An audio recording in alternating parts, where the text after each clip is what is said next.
¿Cómo están? Qué milagro que se dejan ver. ¿Hace cuánto, niños? ¿Cómo se portaron esta semana, eh?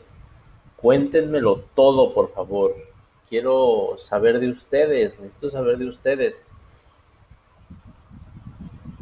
Estoy feliz, feliz, feliz. Oigan, chicos, yo canto horrible, pero de repente por ahí me voy a echar una que otra a capela, porque hay que tener actitud, mis chamacos. Entonces, me encanta saludarlos, me encanta estar con ustedes, me encantó, me fascinó, estaba yo sublime, elevado, fascinado con sus comentarios de Naranja Mecánica. Muchas gracias, chicos, muchas gracias. La verdad es que lo traté de hacer de la manera más concreta posible y bueno, creo que el resultado fue bastante favorable. Ya habrás corregido en tus tareas lo que hayas tenido que corregir. Y bueno, pues ya básicamente con eso damos por cerrado lo que es conductismo. De hecho, digo, como yo los traigo desde bebecitos a ustedes, entonces, pues obviamente, pues esto eran temas que ya habíamos revisado, pero que a lo mejor todavía faltaba como que algunos puntos, ¿no? Para terminar de bordear, ¿no? De afinar este conocimiento que tenemos acerca del conductismo. Entonces, bueno, pues con esto, con ese repaso, pues cerramos las teorías conductistas. Ay, chicos, porque yo amo el conductismo. Yo adoro el conductismo, me encanta hablar de conductismo. Yo soy un apasionado, de hecho tenía por ahí un material de conductismo. Dije, sí, se los voy a dar, sí, sí, sí. Pero lo dije, ya lo vimos y no, no, no, no, no, no, no, tienes que avanzar, tienes que dejar atrás el conductismo y evolucionar. Entonces, bueno, pues vamos a hablar acerca de las teorías cognitivas, chicos. Pero ¿de dónde creen que partimos? Pues partimos del conductismo, ¿no? Entonces, me encanta porque este bloque es muy diverso, este bloque que vamos a ver. En el anterior, pues estuvimos revisando varios autores, como lo fue, déjame ver la hora, porque luego, no manches, me termino colgando como, yo digo que la clase dura 40 minutos, chicos, pero 40 minutos para mí son nada, o sea, es un parpadeo. Entonces luego me vengo aventando clases de una hora, háganme el favor. Bueno, lo importante es que aprendan. Entonces, como te decía, en el bloque de conductismo, pues veníamos revisando toda esta parte de lo que era la psicología conductista, que surge con un afán de poder hacer científica la psicología, ¿sí? Porque la psicología siempre en su evolución histórica fallaba mucho en eso, en encontrar un objeto de estudio claro y la verdad es que teóricos como Skinner, como Watson, dieron mucho en el clavo en una arista fundamental que era estudiar la conducta, ¿sí? Y dieron en el clavo para poder encontrar el objeto científico de la psicología, que era estudiar, controlar y predecir el comportamiento humano, ¿vale? Sin embargo, bueno, estas teorías, pues a medida de que fueron evolucionando, pues también fueron muy, muy, muy, muy criticadas por esta, digamos, esta falta de, profundidad en cuanto hacía al estudio solamente del comportamiento, ¿sí? Si bien Skinner nunca negó los procesos mentales, eh, no eran parte de su campo de estudio, entonces él decía, bueno, es que yo no niego que la gente pueda pensar, simplemente no me interesa o no es parte de mi objeto de conocimiento el hecho de los procesos mentales, ¿no? Aparte de que se dificultaba el hecho de volverlos más objetivos para hacerlos, digamos, científicos, ¿no? Para poder controlarlos, medirlos, ¿sí? Entonces, bueno, hubo muchas críticas, incluso se le criticó mucho a Skinner por haber utilizado animales, ¿no? Como por ejemplo los pichones, las ratas, que era lo que más ocupaba, y cómo los condicionaba, ¿no? Y sobre todo cómo los principios que encontró de psicología conductual, pues él los refería a los humanos, ¿no? O sea, todos los programas que veíamos de refuerzos, los programas que veíamos de castigo, de aversión, toda esa parte, pues son experimentos que él hizo con animales y que finalmente vino a aplicar a los conceptos con humanos, ¿no? Entonces, eh, fue muy criticado porque le decían, ¿cómo es posible que tú quieras comparar un animal, ¿no? O el comportamiento de un animal con el comportamiento de un humano, ¿no? Pero Skinner, yo la verdad es que admiro mucho a Skinner porque Skinner se defendía mucho y él decía, es que lo compare, ¿no? Es que actúan bajo el mismo principio, ¿sí? Bajo el mismo principio conductual, ¿vale? Entonces, aún así, la psicología necesitaba evolucionar y es de ahí de donde salen lo que son las famosas teorías cognitivas, ¿sí? Eh, Uno de los autores que marca la pauta para poder transicionar de la psicología conductual a la psicología cognitiva es precisamente Albert Bandura, que lo vamos a ver a continuación. Pero bueno, un poquito como que recordando este paradigma de las teorías conductuales, pues la teoría conductual venía del manejo de toda esta parte de lo que eran los estímulos, ¿no? De lo que son los estímulos y lo que son las consecuencias. O sea, eh, para los conductistas, la parte de los procesos mentales no interesaba siempre que se pudieran manejar adecuadamente o los estímulos o las consecuencias, que puedan ser refuerzos o castigos, ¿sí? Este paradigma pues ya lo tenemos bastante claro, ¿sí? O eso quiero creer. Díganme por favor si sí o si no. Bueno, finalmente los teóricos cognitivos vienen a modificar este paradigma, ¿no? O sea, no niegan este ambiente que existe, ¿no? En cuanto a los estímulos que rodean al sujeto, en cuanto a las conductas y en cuanto a las consecuencias, pero sí hayan la necesidad de reconocer a un organismo que es un organismo pensante, que es un organismo que tiene sensaciones, tiene percepciones, tiene motivaciones, tiene emociones, ¿no? Y que finalmente hacía falta ir más allá de lo que simplemente era como el control de los estímulos y las respuestas, ¿sí? Entonces de ahí surge esta necesidad de la teoría cognitiva o de las teorías cognoscitivas y uno de los pasos es definir la teoría cognitiva, ¿sí? Acuérdense que yo creo que esto ya se los había manejado en alguna clase. Cuando hablamos de cognoscitivismo, hablamos de las teorías que tienen que ver con la cognición, o sea, con la forma en cómo el sujeto conoce el mundo, ¿sí? Así como te lo dice aquí la lámina, bueno, la teoría cognitiva lo que tiene como objeto es el estudio de los mecanismos básicos y profundos por los que se elabora el conocimiento, desde lo que es la percepción, la memoria, el aprendizaje, hasta la formación de conceptos y el razonamiento lógico. ¿Sí? Vamos más allá de la simple conducta y nos vamos hacia la conceptualización de los juicios, de las creencias que tiene el sujeto, porque para los teóricos cognitivos, un teórico cognitivo te dice, bueno, ¿cómo es posible que un sujeto al cual le presentas el mismo estímulo pueda tener distinta conducta? ¿Sí? Y los teóricos cognitivos lo que apuestan es, bueno, lo que pasa es que tenemos distintas construcciones mentales, tenemos distintas conceptualizaciones, hay distintas percepciones, ¿sí?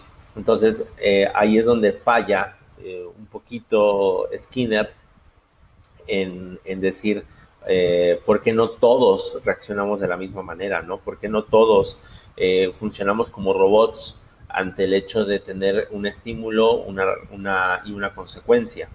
¿Sí? Porque hay gente que es, por ejemplo, más resistente ante los castigos, por ejemplo, ¿no? Porque hay gente que no le es tan efectivo un determinado tipo de refuerzo, ¿no?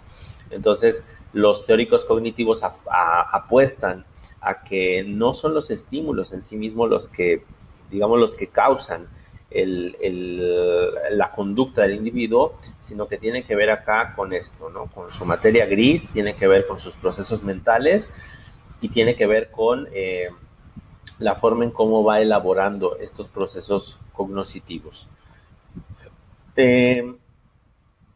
Skinner aún así se defendía, decía, bueno, tú podrás decir lo que quieras, puedes apostar a la parte cognitiva, pero también es cierto que si una persona reacciona de manera distinta a un estímulo o a una consecuencia, es por el historial de refuerzos. O sea, todos en nuestra vida hemos sido reforzados de manera distinta. ¿Sí? No te vas a encontrar los historiales de refuerzo iguales en dos personas. Siempre va a cambiar, siempre va a variar.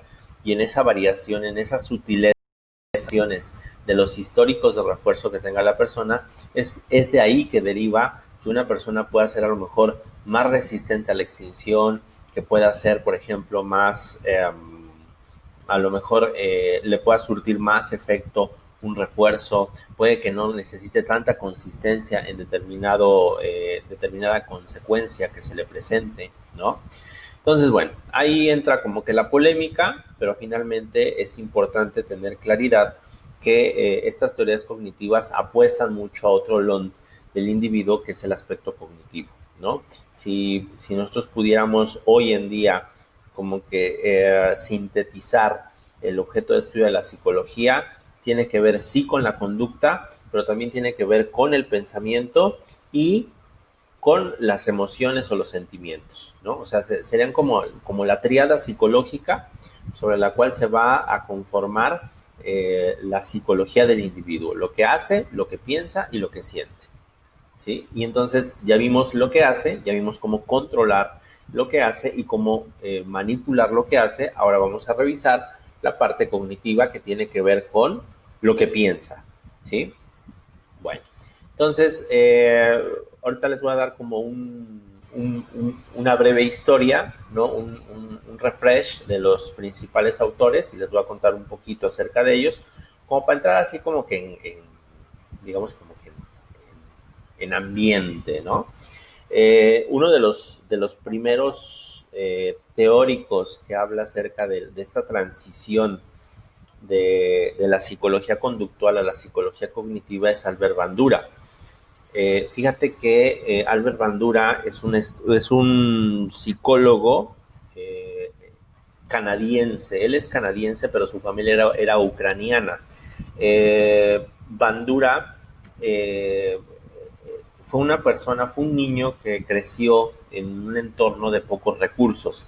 Entonces, incluso él lo dice, ¿no? Él manifiesta que fue el hecho de tener pocos recursos, el hecho de que lo impulsó para poder trascender en la educación de las personas, ¿no? Él estudió psicología y fue uno de los pioneros en transicionar de este paradigma conductual al paradigma cognitivista, ¿sí? De hecho, a él se le considera como uno de los pioneros en el paradigma que le llamamos el paradigma cognitivo-conductual. Dentro de la distinta gama de corrientes psicológicas que existe o paradigmas psicológicos, ¿sí? Están los que son, digamos, puramente conductistas y los que son puramente cognoscitivistas, ¿no? Bandura se encuentra como a la mitad de los dos, es decir, para Bandura no hay, digamos, sí es importante la conducta, pero también es importante, pero no niega, y no solo no niega, sino que se dedica a estudiar los procesos mentales, ¿sí? Entonces los combina, los unifica, los estudia de manera integral, y la verdad es que las aportaciones que hace es uno de los psicólogos que es más citados dentro de la literatura de lo que es el aprendizaje, y una de sus frases más célebres que te puedes encontrar es: afortunadamente la mayoría de las conductas humanas se aprenden por el modelado. Bandura apuesta a que nosotros aprendemos derivado de lo que observamos de los otros, y aprendemos de las interacciones que tenemos con los otros, derivado de las consecuencias también que sufrimos, ¿no? Él habla acerca de lo que es el refuerzo y el castigo, pero visual, ¿sí? Que él lo bautiza como el refuerzo vicario o el castigo vicario, ¿no?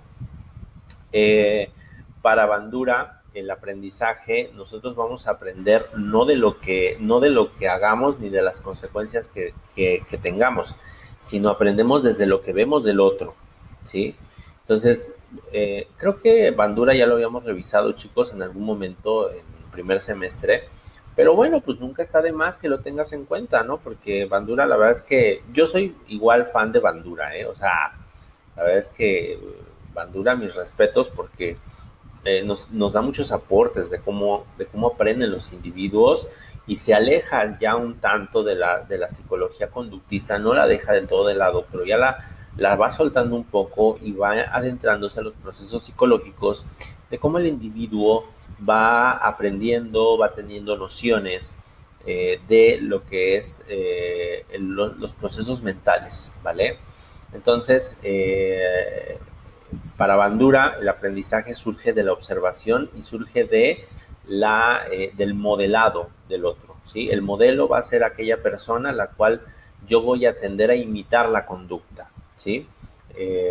Si yo veo que el modelo se disfruta, es reforzado realizando determinada conducta, yo lo voy a tender a hacer, ¿sí? Si yo veo que mi modelo sufre haciendo esa conducta, yo voy a evitar hacerla, pero derivado del proceso de observación. ¿Esto qué implica? Ya no implica solamente el hecho de recibir una recompensa o un castigo, implica el procesamiento mental interno que tiene que interpretar la realidad del otro, ¿sí? Para poder comprender que a mí no me conviene si yo me voy por ese camino, por ejemplo, y por ese camino asaltan, y ya me contó mi comadre de que la asaltaron por ese camino, pues yo ya voy a entender, ¿sí? Yo ya voy a tener esa capacidad de empatía, de posicionarme en el lugar del otro para decir, pues yo no voy a pasar por ahí, ¿sí me explicó? Entonces, bueno, básicamente vamos a dedicarle una cápsula a cada autor, entonces no se me preocupen. De todas maneras, como les decía, creo que esto ya lo habíamos revisado, pero bueno, pues ahí está Bandura, que es parte de lo que tenemos que revisar como contenido. Y otro de los autores fundamentales que también ya conoces, ya vimos un poquito de él también el semestre pasado, fue Jean Piaget. Jean Piaget era un biólogo suizo eh, que se encargaba de estudiar mucho de su campo de interés era toda la parte de la biología y la parte de la psicología y cómo estas dos disciplinas podían conjugarse, ¿sí? Para Piaget es uno de los grandes parteaguas de la psicología cognitiva, chicos. Él ya no se centra deja de lado todos los estímulos y consecuencias que plantea los conductistas y él crea su propio paradigma cognitivista y constructivista, ¿sí? Fíjate cómo el paradigma conductista nos hace alusión a crear sujetos en masa, ¿no? A crear sujetos cuadrados, a crear sujetos condicionados, a que deben de ajustarse a la realidad, ¿sí? Que se les imponga y para la que se les eduque, ¿no? Para Piaget esto cambia radicalmente y él tiene una frase muy célebre que dice que el fin último de la educación es formar hombres y mujeres capaces de hacer cosas nuevas, ¿sí?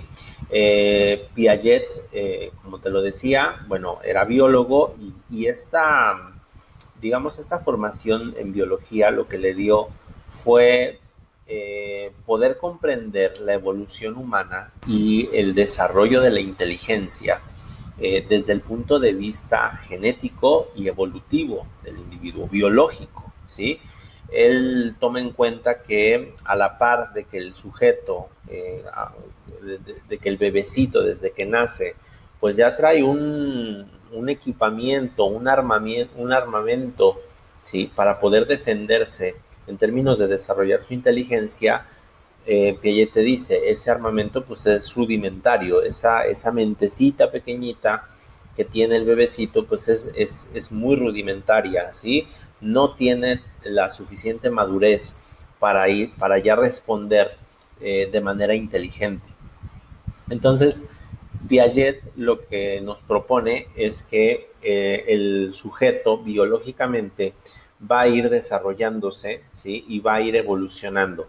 Y esta evolución le va a ir dando madurez mental, madurez cognitiva, y va a ir adquiriendo a lo largo de la vida diferentes procesos mentales, ¿sí? Que van a ser cada vez más complejos, ¿sí? Para Piaget, la finalidad de la educación no es imponerle al niño, digamos, lo que la sociedad quiera, ¿sí? Para Piaget, la finalidad del aprendizaje es que el niño pueda crear sus propios conocimientos, ¿sí? Se dice que es uno de los fundadores de la psicología constructivista, ¿sí? Porque el paradigma constructivista a lo que hace alusión es a una construcción del conocimiento. Cuando tú escuchas el paradigma constructivista, ¿sí? Nos hace alusión a que el sujeto es responsable de la propia construcción de su conocimiento. Entonces, a través de las vivencias, a través de las experiencias, a través de las interacciones, de los vínculos que el sujeto va teniendo, el sujeto va a ir desarrollando la construcción de esto que llamamos pues los esquemas mentales, ¿sí? Y cómo estos esquemas mentales van a tener conceptos, juicios, creencias, ideas, ¿sí? Y van a dar como resultado pues el individuo que digamos que sea de adulto, ¿no? Vamos a ver más adelante, que igual también ya lo revisamos, que Piaget propone que la biología del individuo va a proveer de un nivel de madurez, ¿sí? Y que ese nivel de madurez va a ir presentando determinados comportamientos en distintas etapas de su evolución, ¿no? Él trabajaba mucho con niños. Piaget era, digamos, era el que se encargaba de simplemente de disponerle a los chavitos un entorno seguro para que ellos pudieran ir descubriendo el aprendizaje.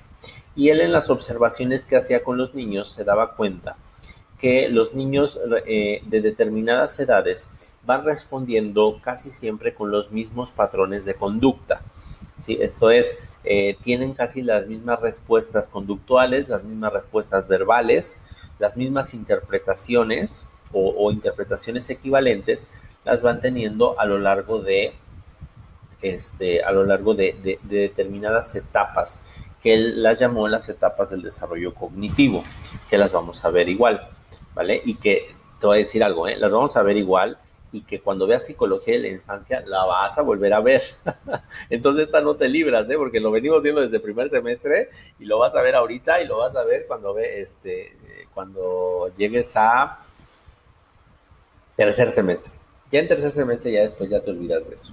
Bueno, pero pues Piaget es básico, es piedra fundamental cimiento fundamental para entender la conceptualización de la psicología cognitiva, ¿vale? Bueno, ¿qué más? Tenemos otro autor muy importante, Lev Vygotsky, ¿sí? Lev Vygotsky, que su nombre es Lev Sevinovich Vygotsky, ¿sí? Entonces, Vygotsky tiene una frase muy popular que dice, nos convertimos en nosotros a través de los otros. Fíjate qué interesante, nos convertimos en nosotros a través de los otros. ¿Qué te dice Vygotsky? Vygotsky era un psicólogo y pedagogo ruso, él se interesaba mucho en poder comprender cómo los individuos, ¿sí? El entorno, no solo el entorno, fíjate, no solo el entorno social, como en el caso de Bandura, ¿sí? sino toda la parte cultural, política incluso, ¿sí? De creencias colectivas, de hábitos, de costumbres, ¿sí? Va formando al individuo. Nosotros, para Vygotsky, nosotros somos el resultado de la interacción con nuestra cultura, ¿sí? Yo te aseguro que tú no eres el mismo o no hubieras sido el mismo si tú hubieras nacido en Colombia o en China o en Japón o en Rusia, ¿sí? Nos convertimos o nos vamos convirtiendo nuestra personalidad, nuestros rasgos de personalidad se van convirtiendo o se van adecuando de acuerdo a qué? Pues de acuerdo a lo que nosotros percibimos de nuestra cultura, ¿sí? Entonces, por ejemplo, la cultura del mexicano, ¿no? ¿Cuál es la cultura del mexicano? ¿A qué nos enseñan los mexicanos a hacer? Pues nos enseñan a que el que no tranza no avanza, ¿no? Es una creencia popular del mexicano, ¿no? Por ejemplo, nos enseñan a resolver todo con chistes y con memes, ¿no? Nos enseñan ¿a qué más? A que mi jefecita, o sea, tú podrás insultarme a mí y decirme lo que quieras, pero mi jefecita es mi jefecita y si te metes con ella, te parto toda tu mandarina en gajos, ¿no? Son aspectos culturales, chicos, ¿sí? Que definitivamente los vamos aprendiendo y que nos dan como resultado, pues, quiénes somos, ¿sí? ¿Quiénes somos? Entonces, tú, tú puedes checar, ¿sí? Todo el resultado que tú eres y te vas a dar cuenta de cómo influye tu contexto, incluso tu manera de hablar, tu manera de dirigirte, la forma en cómo interpretas la realidad, mucho tiene que ver con la cultura.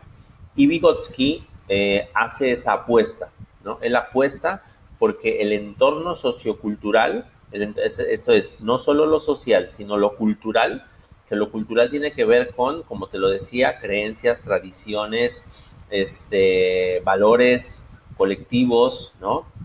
¿Qué es lo que hacen? Nos van formando. ¿Sí estamos? Entonces, fíjate cómo si pudiéramos hacer así como que hasta ahorita un corte de lo que, pues digamos, de lo que llevamos de los autores que vamos a revisar, bueno, pues de entrada tienes ¿cómo se llama? Tienes a Bandura, que te habla del aprendizaje social, ¿sí? O el aprendizaje por observación, también le llamamos aprendizaje vicario, ¿no? Tienes a Piaget, que habla acerca del desarrollo de la inteligencia, ¿sí? Tienes a Vygotsky, que te habla acerca de la educación sociocultural, ¿no? Pues fíjate cómo cada autor va teniendo o va dando atribuciones a cada una de sus teorías. Y es que las teorías cognitivas, chicos, no son teorías opuestas, ¿eh? Son teorías complementarias, ¿sí? Eh, por ejemplo, es simplemente el foco en donde vamos poniendo el estudio del individuo. Y yo soy de la idea de que cada uno de los individuos, digamos, perdón, de cada una de las teorías que estudiemos de la psicología cognitiva, pues hay que tomar los principios de ella, ¿sí? Hay que tomar los principios piagetianos, por ejemplo, el desarrollo de la inteligencia. Hay que tomar los principios vygotskianos respecto al impacto del desarrollo cultural y de la educación cultural. Hay que tomar los principios básicos de Bandura respecto al impacto que tiene mi modelado en la educación del pequeño, ¿sí? Entonces, no los veamos como que son opuestos, sino que al contrario, son complementarios y se van ensamblando en el ente tan maravilloso que es el ser humano, en la psicología cognitiva del individuo, ¿vale? Bueno, ¿qué tal? Está buenísimo esto, ¿a poco no? Entonces, bueno, pues otro de los autores que también es muy importante y que vamos a revisar es David Ausubel. Ausubel fue un psicólogo, ¿sí? Digamos que es como que de reciente, ¿eh? Ausubel no creas que es así como del año de la cacala. No, Ausubel creo que falleció, me parece, si no me equivoco, en el 2008. O sea, eh, ya tuvo sus añitos, ¿no? Y Ausubel hace una aportación muy importante respecto a un concepto que ustedes ocupan mucho, que es el aprendizaje significativo. Igual, creo que ya hablamos de aprendizaje significativo en algún momento. No me importa, no me importa. Lo vamos a volver a revisar porque está en el programa, chicos. ¿Qué quieres que te diga? Entonces, ¿de qué nos habla Ausubel? Ausubel nos habla del aprendizaje significativo, como este proceso en el cual el individuo va a expandir su esquema de conocimientos, va a expandir lo que él denomina la estructura cognitiva en,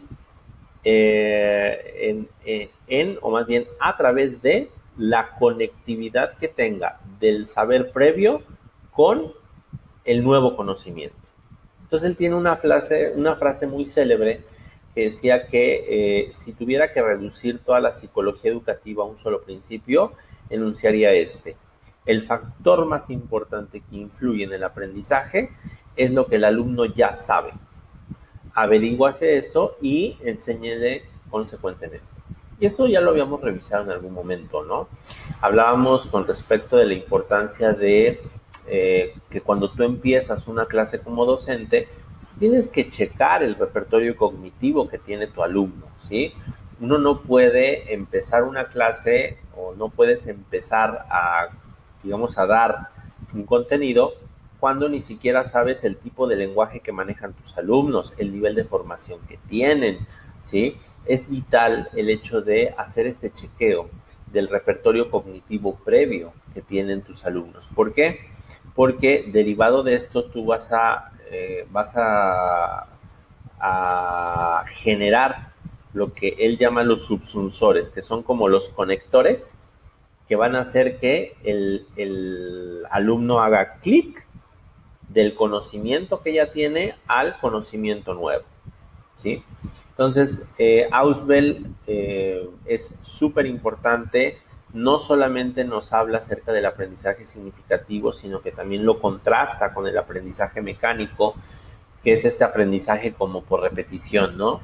Que repites y repites y repites y la información la metes como de manera de a fuerza, ¿no? Dijéramos arbitrario, ¿sí? En este caso, Ausubel también nos habla del aprendizaje por descubrimiento y del aprendizaje por recepción. Entonces, que son tipos de aprendizaje y que en ambos, tanto recepción como descubrimiento, se puede aplicar lo que es el aprendizaje significativo y el aprendizaje mecánico, ¿sí? Igual le vamos a dar su repasada para que lo tengas por ahí y igual esto ya lo habíamos revisado previamente, ¿sale? Chicos, es que yo no sé, vale decir, ay, profe, es que esto ya lo vimos, ¿no? Chicos, la repetición es la base del aprendizaje. Sí, es que es la verdad, ¿sí? Entonces, ¿saben qué pasó? Déjenme, les voy a contar aquí un chisme que les tengo por acá. Fíjense que eh, originalmente, bueno, hubo un cambio en el plan de estudios en donde antes la materia se llamaba Psicología Educativa 1 y Psicología Educativa 2. Entonces, de repente nada más cambiaron el programa. O sea, no nomás así, no, sino que hubo un cambio en el programa con la finalidad de actualizar los contenidos. Y anteriormente, Psicología Educativa 1 era conductismo, así, tal cual. O sea, era un módulo de conductismo. Y Psicología Educativa 2 era cognoscitivismo y psicoanálisis, ¿sí? Entonces, ¿qué pasó? Que cambiaron toda la dinámica y entonces ahora Psicología Educativa 1 es introducción a las teorías psicológicas. Entonces era una introducción a conductismo, cognoscitivismo, humanismo, ¿no? Habilidades del pensamiento, ¿no? Lo que vimos, básicamente, y principios básicos de aprendizaje. Y paradigmas psicológicos de la educación es profundizar en conductismo, en cognoscitivismo, en humanismo, en psicoanálisis, ¿no? Entonces, lo que pasa es que cuando a mí me dicen introdúcelos a este mundo, para mí la introducción es yo abro la puerta, chicos, y yo me voy de corrido, ¿eh? Yo ya no veo regreso. O sea, me hubieran dicho Entiende, banda, era una introducción nada más. Pero ya les di todo el contenido, entonces ya no hay sorpresa. No, sí, chicos, hay muchas sorpresas todavía porque tenemos mucho que aprender. Aparte, esto nos sirve mucho para reforzar, ¿no? Bueno, muy bien. Entonces, después de este breviario cultural, fíjate, ahí está Usubel, que nos aporta mucho la claridad de este concepto de aprendizaje significativo. Bien, ¿quién más? Mira, ahí está otro nuevo, este es uno nuevo que no habíamos visto, que se llama Jerome Brunner, ¿sí? Brunner nos habla acerca del aprendizaje por descubrimiento. Fíjate que Brunner fue un psicólogo y psicopedagogo estadounidense, más o menos lo ubicamos por ahí de los años 60, me lo ubicando, mira, ya está cascaroncito. De hecho, él falleció apenas, no tiene mucho, en el año 2016 creo que murió. Sí, eso es lo malo de morir viejito, chicos. Lo malo de morir viejo es que las fotos que sacan tuyas, las sacan ya de viejito, como él, ¿no? Entonces, yo digo siempre, lo bueno de morir joven es que vas a vivir siempre joven en la mente de todos, ¿no? Pero no, aquí el pobre de Brunner ya murió ancianito y mira, o sea, si era guapo en su adultez, en sus buenos años, esas fotografías, chicos, quedaron en el olvido, ¿eh? Porque siempre nos vamos a acordar de él como el viejito buena gente. Entonces, es buenísimo Brunner porque es uno de los fundadores también de la psicología cognitiva. De hecho, se considera padre de la psicología cognitiva y del aprendizaje por descubrimiento. Es otro de los fundadores, junto con Piaget, de lo que es el paradigma constructivista. Él apuesta mucho, como Piaget, apuesta mucho a que el alumno debe de crear su propio conocimiento, ¿sí? A que se debe de dar la libertad al alumno para que él cree su propio esquema de pensamiento, llegue a sus propias conclusiones y tenga su propio conocimiento. Fíjate la frase que nos pone acá, que dice: yo creo en una escuela que no solo enseña a los niños lo que sabemos del mundo, sino que les enseñe también a crear posibilidades. Es lo interesante, ¿no? O sea, Brunner dice, es que no es fabricar niños en serie, ¿sí? Yo no quiero que le enseñen a mi niño en la escuela lo que pues se supone que queremos que aprenda. Yo quiero que le enseñen a pensar, ¿sí? Que le enseñen a cómo aprender, ¿sí? No que le enseñen conceptos que ya están previos, no, sino que él sea capaz de generar sus propios conocimientos, ¿sí? Entonces, por eso es que también se le considera fundador de lo que es el paradigma constructivista, ¿sí? Dentro de lo que es la psicología de la educación, ¿sale? Brunner habla igual habla de niveles de representación internos que van teniendo los niños a lo largo de la evolución, que es un poquito como parecido a lo que nos habla Piaget, lo vamos a ver en su momento, pero él habla acerca de las representaciones en activa, icónica y ecoica, que son los niveles de representación sobre los cuales los niños van incorporando conceptos, símbolos, signos en su mente, ¿sí? Y nos habla acerca de un modelo de espiral en donde él ofrece una estructura muy clara de cómo se debe de dar una clase, y Brunner te dice que una clase se debe de dar siempre partiendo de los elementos más sencillos que se le puedan proporcionar a un alumno. La responsabilidad del maestro, según Brunner, es dotar al alumno de las condiciones necesarias para que él pueda generar su conocimiento, desafiarlo, ¿sí? A través de cuestionamientos para que el niño pueda cuestionarse a sí mismo y pueda tener un descubrimiento respecto a sus propias conclusiones, ¿sí? En fin, habla mucho acerca del refuerzo, él retoma también el concepto de refuerzo, ¿sí? Pero un refuerzo no en términos operantes, como lo veíamos con Skinner, sino un refuerzo más en el sentido de este valor de la repetición que tiene el contenido que le quieras transmitir al niño para que pueda consolidarse en su memoria, ¿sí? Como este principio del aprendizaje de la repetición, ¿no? Y no solo repetirlo, sino que cada vez que tú retomas el tema, tú enriqueces con otro poco más el, digamos, el conocimiento y la estructura cognitiva del pequeño, ¿no?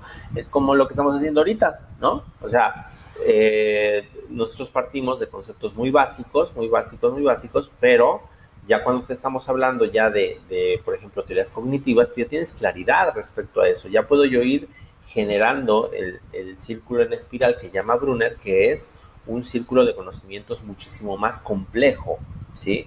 No solamente es reforzar por reforzar, sino es reforzar con un sentido de ampliar la estructura cognitiva del niño, ¿sale? Bueno, ¿y quién más está? Ah, y mira, otro que no conocíamos, que la verdad es que es una chulada, yo soy su presidente de club de fans, y mi querido Kurt Lewin. Lewin, chicos, es un psicólogo polaco, ¿sí? Él estuvo, desafortunadamente, él era judío y él estuvo exiliado de Europa, ¿sí? Bueno, fue perseguido, de hecho su mamá la capturaron, pobrecita, y la llevaron a los campos de concentración. Y Levin tuvo que ser exiliado o se exilió a Estados Unidos, en donde afortunadamente pues tuvo asilo y ahí pudo continuar con sus estudios de psicología. Levin hace muchísimos aportes acerca de lo que él llamó la teoría de campo y hace muchos aportes también hacia la psicología grupal. De hecho, chicos, tengo una clase de él, exclusiva de él, de teoría de campo, que vemos en una materia que se llama psicología de los grupos. Si la quieres ver, búscala por ahí en mi canal, porque ahí está todo lo de Levin, está buenísimo. Yo sé que no la vas a buscar, yo lo sé, pero no importa, yo te la recomiendo de todas maneras. Pero es muy interesante Levin, porque Levin nos habla de la comprensión de un sujeto igual como Vygotsky, igual como Bandura, que está en un entorno social, ¿sí? Y que ese entorno va a influir en él para que él tome ciertas decisiones, ¿sí? Nosotros no estudiamos a Levin tanto desde la teoría de campo y la dinámica de grupos, sino lo estudiamos como parte de algo que él fundó junto con otros estudiosos de la psicología como eran Kuhler o Kafka, que era la psicología de la Gestalt, ¿sí? Que la psicología de la Gestalt, chicos, es la psicología de la percepción, ¿vale? Es una teoría cognitiva, definitivamente, que estudia la forma en cómo nosotros representamos o nuestro cerebro busca representar de manera interna, ¿sí? Todos los significados de lo que percibimos. Esto es, siempre que tú percibes algo a través de tu visión, a través de tu olfato, a través de tu sentido del tacto, a través de tu oído, tú siempre buscas darle una organización a ese contenido, ¿sí? Cuando tú ves una imagen, ¿sí? Tú siempre buscas darle una forma, ¿sí? Y estos psicólogos, incluyendo Levin, se encargaron de encontrar las leyes, lo que le llaman ellos las leyes de la percepción gestáltica, que es leyes sobre las cuales sí o sí todos los seres humanos vamos siempre a buscar esta organización perceptual. Es muy interesante estudiar psicología de la Gestalt. Gestalt significa totalidad y, y, y se le da este nombre de Gestalt porque dicen los psicólogos gestaltistas, la percepción siempre va a buscar, la percepción de tu ojo humano, de tus sentidos humanos, siempre va a buscar esta totalidad, ¿no? Esta integridad, ¿sí? Entonces ahí vamos a ver, por ejemplo, la ley del cierre, vamos a ver la ley de la proximidad, la ley del contraste, un montón de leyes perceptuales que aplican mucho dentro de lo que es la psicología y la psicología educativa, que tiene que ver mucho con la presentación, por ejemplo, de tus contenidos académicos, ¿sí? Cómo tú vas a presentar un contenido académico ante tus alumnos o ante tus maestros, por ejemplo, también, ¿sí? Entonces es súper aplicable la teoría de Levin. Incluso, chicos, también, fíjate, es tan valiosa esta teoría que incluso ahorita me estoy acordando, también tengo una clase de las leyes de la percepción gestáltica aplicadas a la mercadotecnia, porque llevamos una materia muy bonita que se llama psicología del consumidor y vemos ahí cómo aplicamos toda la psicología de la percepción en los procesos de consumo. No, chicos, esto es, vaya, ofertón de clases, ¿eh? Así que tienes todo el fin de semana para ver las clases que tú quieras. De hecho, ahí están todas mis clases, ¿eh? Tú puedes entrar, ver, echar el chisme, siéntete en libertad. Si estamos, el conocimiento, ahí está, chicos. Ya nada más es cuestión de que tú tengas la avidez para realmente adentrarte a este fascinante mundo de la psicología. Bueno, pues ahí está nuestra introducción, chicos. ¿Sale? Ahí está. Entonces, haciendo como un resumen de, digamos, como que de nuestra clasecita, ¿sí? Vamos a ponerlo acá. Vamos a poner aquí una lámina extra, ¿sí? Vamos a ponerle aquí, mira, una lámina extra. Entonces, fíjate bien.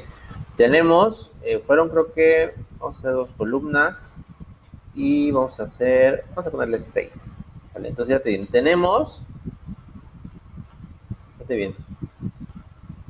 Tenemos de las teorías cognitivas que tenemos que revisar. Aquí te lo pongo, teorías cognitivas, ¿sí? Que tenemos que revisar. Fíjate bien, tenemos Bandura, Albert Bandura, que nos habla acerca del aprendizaje, ¿qué? Aprendizaje observacional o aprendizaje social. ¿Sale? Luego tenemos a mi querido Jean Piaget, ¿sí? Que nos habla acerca del aprendizaje